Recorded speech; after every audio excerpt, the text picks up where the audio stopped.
DPF జాతీయ అధ్యక్షులు శంకర్ గారు, వేదిక మీద ఇంకా చాలామంది పెద్దలు ఉన్నారు.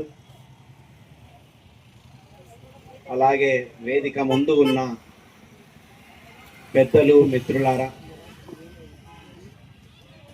ఇవాళటి ధర్నా డిమాండ్స్ మనకు బడ్జెట్లో కేటాయింపులు ఎంత ఖర్చు పెడుతున్నారు అనే దాని గురించి ఇంతకు ముందే శంకర్ గారు చెప్పారు, లెక్కలతో సహా. కైలాబ్ గారు కూడా చెప్పారు. అంటే ఎల్లుండి అనుకుంటా 20వ తారీఖు బడ్జెట్ వస్తుంది.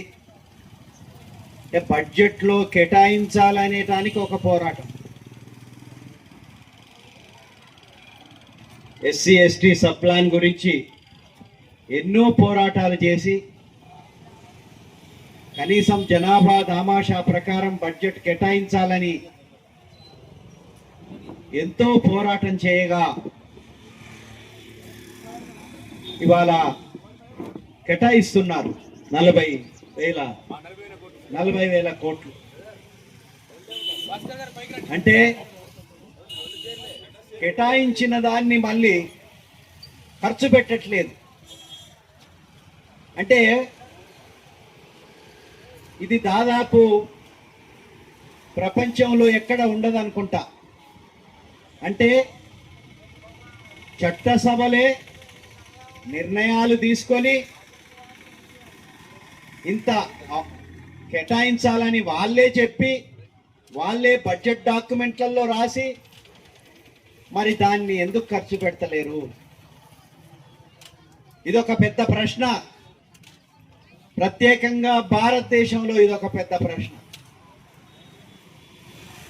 అంటే చట్టసభలలో వాళ్ళే చట్టాలు చేసి వాళ్ళే కేటాయించి వాళ్ళే అమలు చేయకపోవటానికి కారణం ఏమిటి అని ఇవాళ కాదు, దాదాపు 1935-40లో బాబాసాహెబ్ అంబేద్కర్ ఈ ప్రశ్నను లేవనెత్తాడు.